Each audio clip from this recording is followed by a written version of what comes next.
Pokemon Yellow, a classic Pokemon game based off of the success of the Pokemon anime.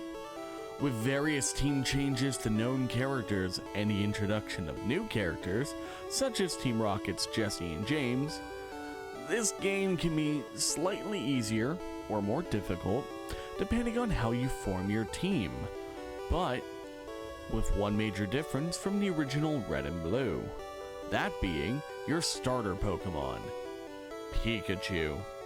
That's right, and unlike Let's Go Pikachu, this one doesn't have a buff. So, with all this in mind, I wanted to see if I could beat Pokemon Yellow using only our starter Pokemon Pikachu. Here's a list of the rules I followed. Anyway, on with the challenge. We start by having our starter Pokemon, Eevee, robbed by our rival Gary in Professor Oak's lab. And because Oak is a pussy who hates confrontation, he just lets him do it! Bitch! Instead, he hands us the Pikachu he caught while we were being a suicidal dumbass, who decided to go into tall grass without any slaves. I mean Pokemon. Partners of our own, yeah, that's what I meant. Gary then challenges us to a battle.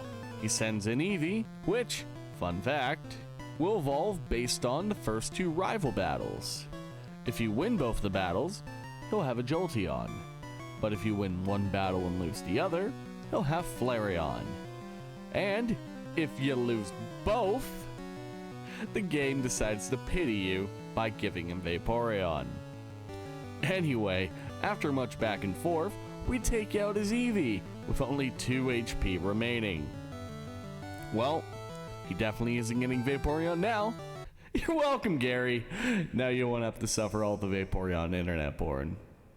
While training, we run into Gary again on Route 22 and have our second battle. And like I mentioned a moment ago, this battle will determine whether his Eevee will become a Flareon or Jolteon. Starts off with Spearow, who goes down into Thundershocks, and then Eevee comes out, and we paralyze him before we eventually take him down after many misses because Sand Attack's a bitch. We had 4 HP remaining. It literally came down to if he broke for the paralysis or who missed first. Once we arrive in Pewter City, we face off against our most difficult challenge yet, Junior Trainer Male. We're frail, and we have to combat 2 ground-type Pokemon in Diglett and Sandshrew. I thought this was the Rock-type gym, and I thought the ground-type gym was in Viridian City. Anyway, we lose a few times, and come back at level 20 to take him out, as now we know Slam, which is an 80 power, 75 accurate, normal type attack. We breeze through him and take on the gym leader, Brock.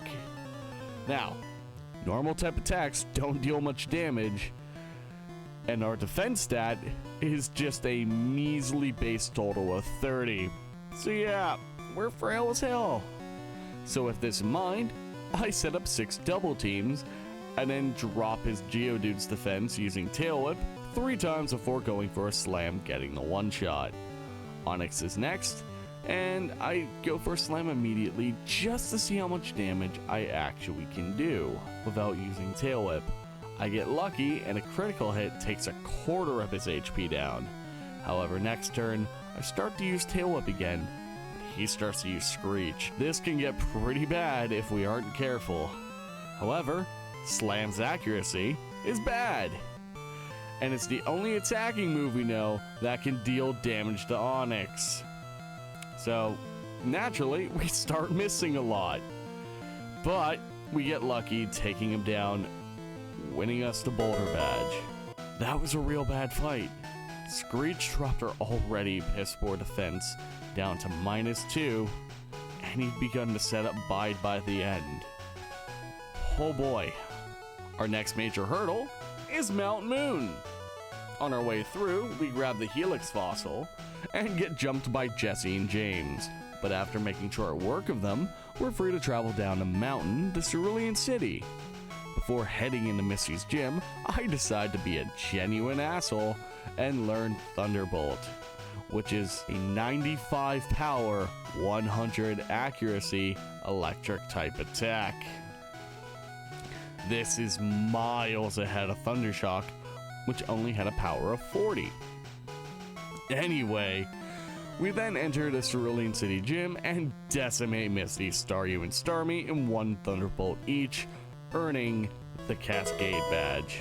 I then decide to head north onto Nugget Bridge, but Gary shows himself, so I answer by kicking into the dirt, one-shotting his spear with Thunderbolt, slamming a Sandshrew against the ground twice, but before he gets knocked out, he throws some sand in our eye, making me miss a Thunderbolt on the Rattata, but we hit on the follow-up, as he only gets off a Tail Whip in the process, and then last is Eevee, who was also one-shot by a Thunderbolt. I then run into a Clefairy, who speaks English apparently, swearing he's a human. So I laugh it off, leave him be, grab a cruise on the famous SS Anne, run into Gary again,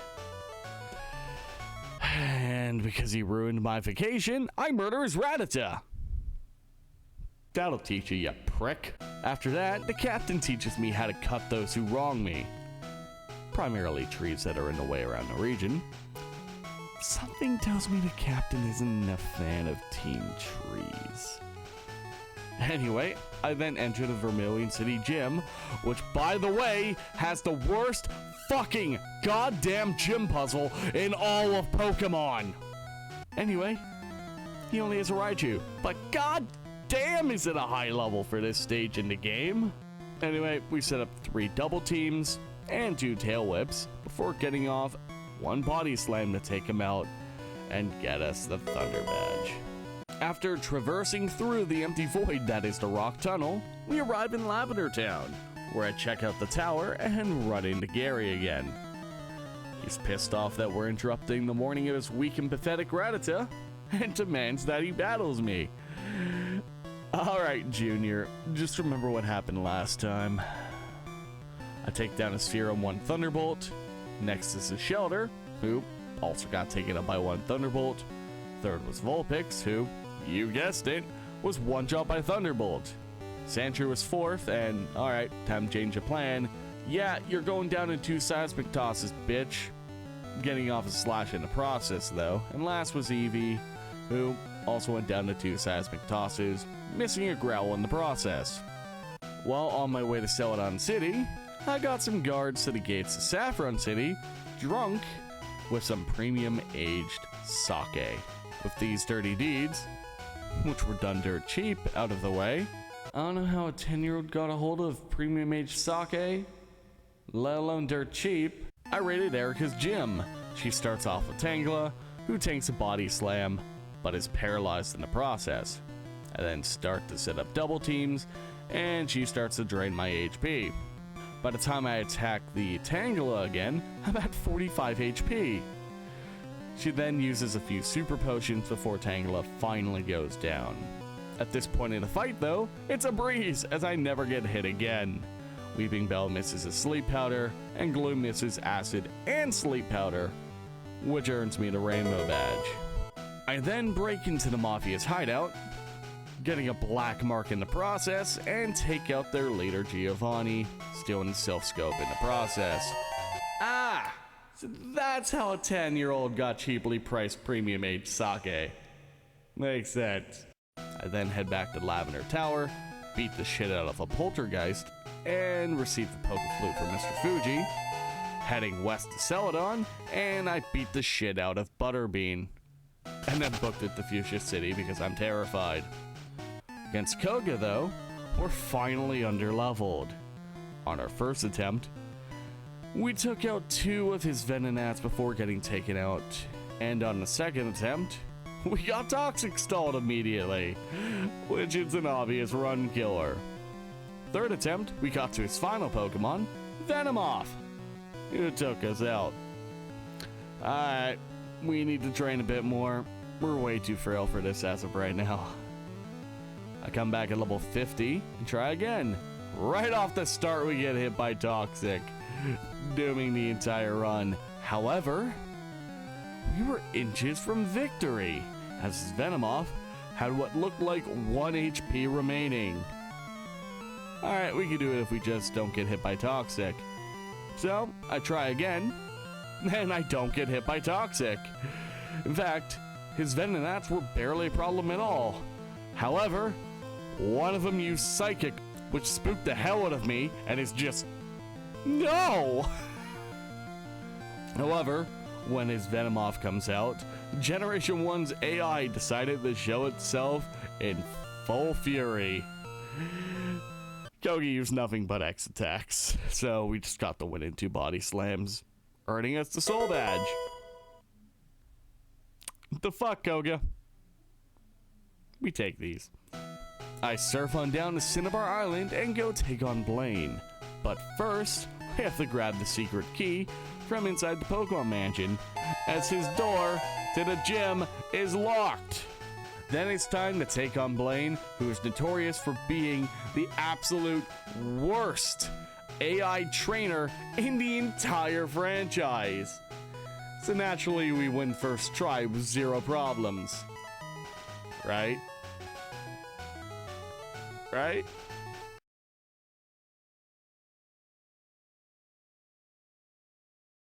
We leave and train a little more, but when we come back, we turn into Hardstop Lucas with how much we ain't playing these games.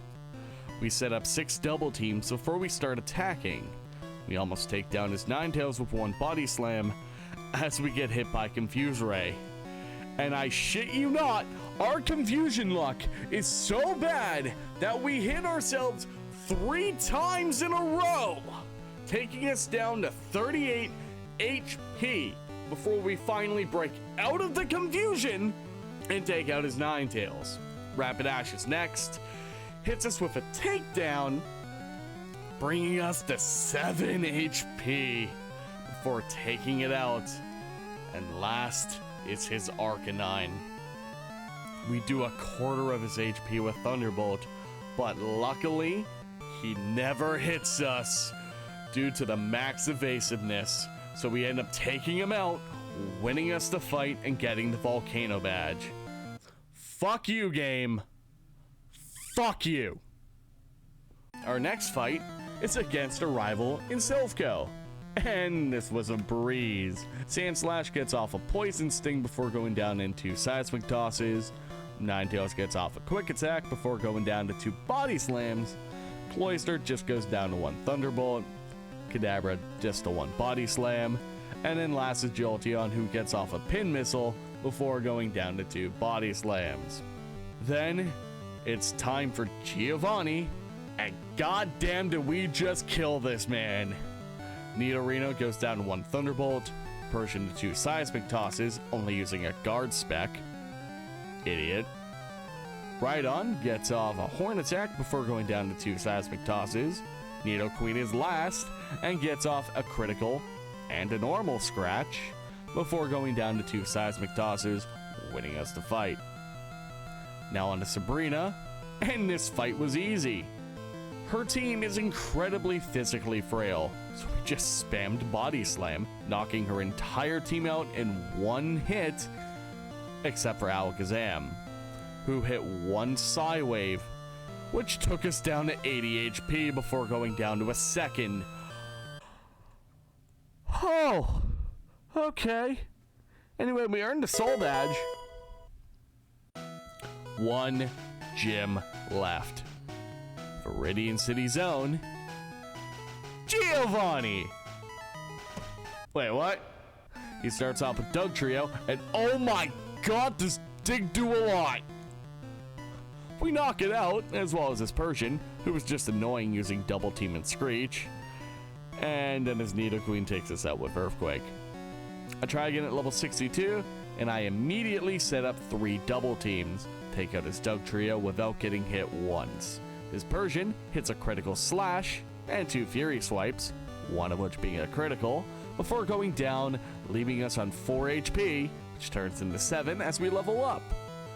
In comes Nidoqueen, and thank God for evasion, because Nidoqueen, Nidoking, and Rhydon never hit us, so we just win the fight and earn the Earth badge, allowing us to take on the Pokemon League. Yes, I know Double Team has been a cheap win condition for this entire run, but when your defense stat is that of a Weedle, it's needed. Anyway, on our way to the Pokemon League, we take on Gary again. And honestly, this is sad. Sandslash goes down to 3 Seismic Tosses, landing 2 Swifts in the process. Execute's next, and it never got to attack us because of paralysis. Ninetales was just critically one-shot. Cloyster just couldn't survive a Thunderbolt. Kadabra got body slammed in the next year, and Jolteon used agility and a weak pin missile before going down, allowing us to win the fight. Still in the green! Now, because I know the Pokemon League is going to be very difficult, especially because of PowerPoint usage, I grab a few of the ethers around the map and level up to the max level of 100 before taking on the league. In theory, this wasn't a bad idea. However, if I just used a damage calculator, I would have known this was entirely too high of a level to make it fair. So in practice, this is what happened. We destroyed the Elite Four. Lorelei, Bruno, and Agatha never hit us once. By the time we got the lands, I'd only been fighting for 3 minutes and 35 seconds.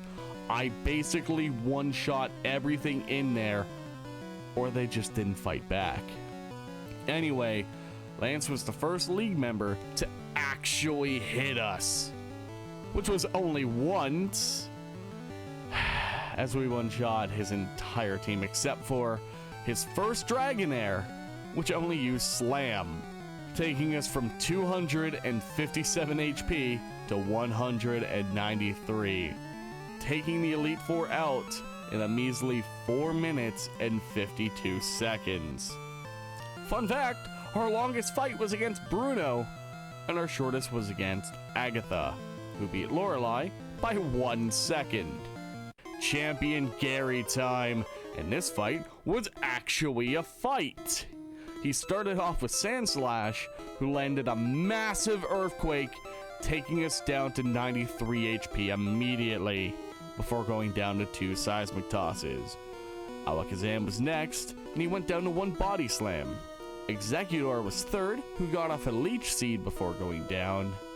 Cloyster was fourth, and went down to 1 Thunderbolt. Fifth was Ninetales, who had Quick Attack before going down to 2 Body Slams. And we're now at 60 HP because of Leech Seed. Last was Jolteon, who hung on from a Body Slam and got paralyzed.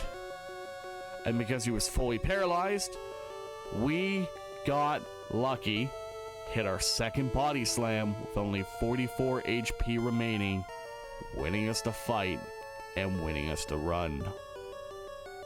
If he had been able to attack that turn, we would have lost. So that's it. Despite going to level 100, it looks like it was needed for the champion fight. And I am sorry that I haven't gotten any Pokemon challenges out. It's so long. I'm just glad I was able to do this one and get it done in just 2 days. Yeah, the speed up tool is beautiful. Anyway, I'm working on a few different Pokemon challenges now, and I'm not going to make any promises on when it will come out. I've learned this the hard way from the last few.